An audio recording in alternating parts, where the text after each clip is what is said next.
Profitons de ce moment de calme de l'épisode 25 de la saison 4 de l'attaque des Titans car la suite va rapidement nous rapprocher du dénouement final. Et je m'attends bien à ce que ça pète de nouveau.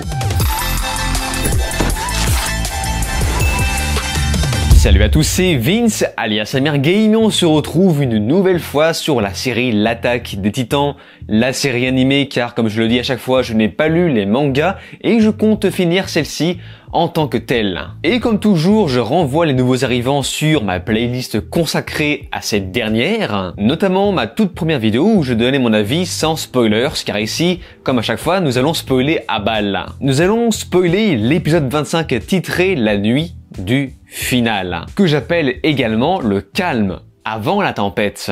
Cet épisode va démarrer sur l'envers du décor du retournement de veste de Jean, pour ensuite reprendre là où on en était, autour d'un feu de camp, où ce nouveau groupe met les choses au clair sur leurs intentions profondes. Leur plan consistera à rejoindre le clan Azumabito à cheval et utiliser un aéronef afin d'atteindre l'originel. Et par la suite, après quelques échanges, on apprend que Yelena est en fait originaire de Mar. Une Mar, tout ce qu'il y a de plus classique, bref, elle a inventé toute son histoire depuis le début.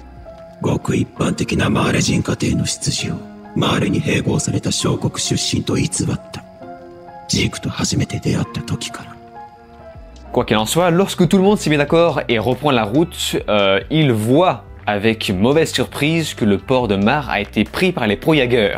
Bref, ils ont été devancés et là, cliffhanger. Malgré l'aspect calme de cet épisode, ce dernier reste pas moins important, car l'intro nous fait bien comprendre que les protagonistes sont bien conscients que stopper Eren consiste à mettre en danger leur propre île. Et comme vous avez pu le remarquer, le générique de début a été complètement remplacé par un discours d'Hanshi, qui insiste bien sur sa position. Autrement dit, le grand terrassement n'est pas tolérable quelle que soit la raison.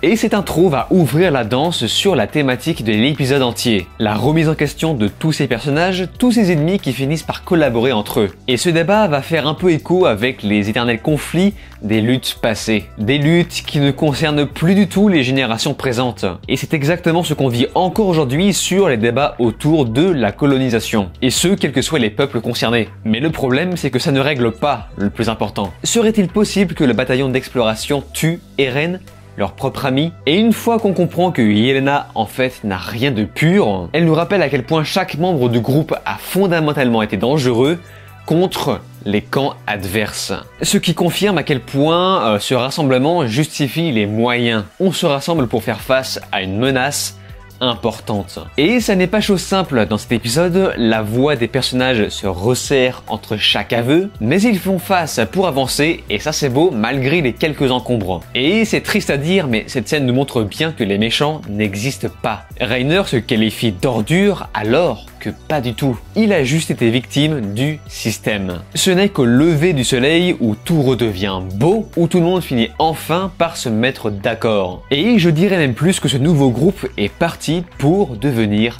amis. Autrement, à part ça, dès le commencement, je me suis presque demandé si j'étais toujours bien sur l'attaque des Titans, parce que vous savez, lors du flash forward de Jean, l'ambiance fait très contemporaine. Et bon, rien à voir, mais le ragoût m'a foutrement mis la dalle. Surtout avec les pommes de terre, hein. Je peux vous garantir que j'irai voir la recette, hein. Et d'ailleurs, pour rester sur ce ragoût, parce que oui, j'aime bien la bouffe, dans cet épisode, il y a une façon subtile de monter les tensions grâce au découpage et à la mise en scène. Comme par exemple, la montée du son du bouillonnement de la marmite.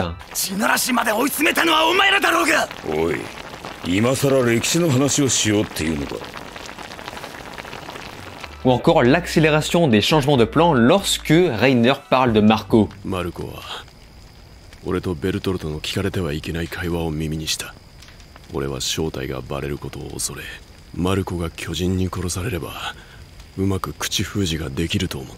Bref, du grand SNK.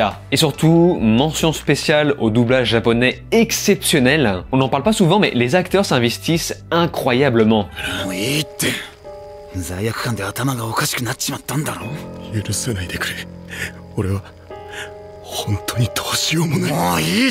Voilà, donc avant de conclure, comme à chaque fois, je vais mentionner quelques commentaires de ma vidéo précédente, en commençant par Sultan Delakir. Ce commentaire nous fait une bonne grosse analyse du personnage de Annie, avec comme par exemple des références au cocon, donc le cristal, et le papillon, donc le moment où elle en sort. D'où l'importance de mettre les papillons en avant dans la série. Enfin bref, je vous laisse son commentaire à l'écran pour lire tout ça et n'hésitez pas à faire pause si besoin. Nous avons ensuite Mr. G Edits une nouvelle fois qui nous rappelle que le fait que Mikasa récupère l'écharpe symbolise la fracture du lien avec Eren, sauf que d'après lui ce n'est pas tout à fait le cas, puisqu'après cette scène elle ne porte pas l'écharpe autour du cou. Donc il y a une façon de poser un entre-deux et un doute. Et nous finissons sur Toby Mingo.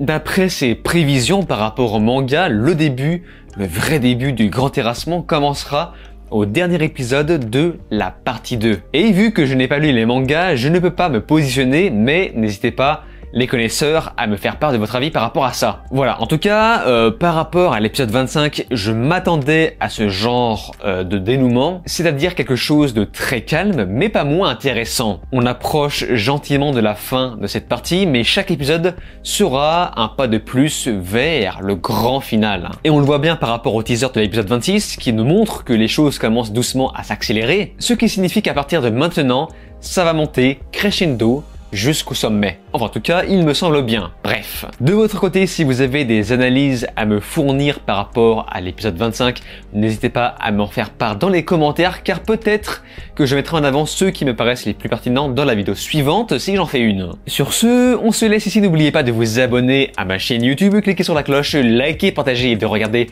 mes autres vidéos. Je vous dis alors ciao et à la prochaine.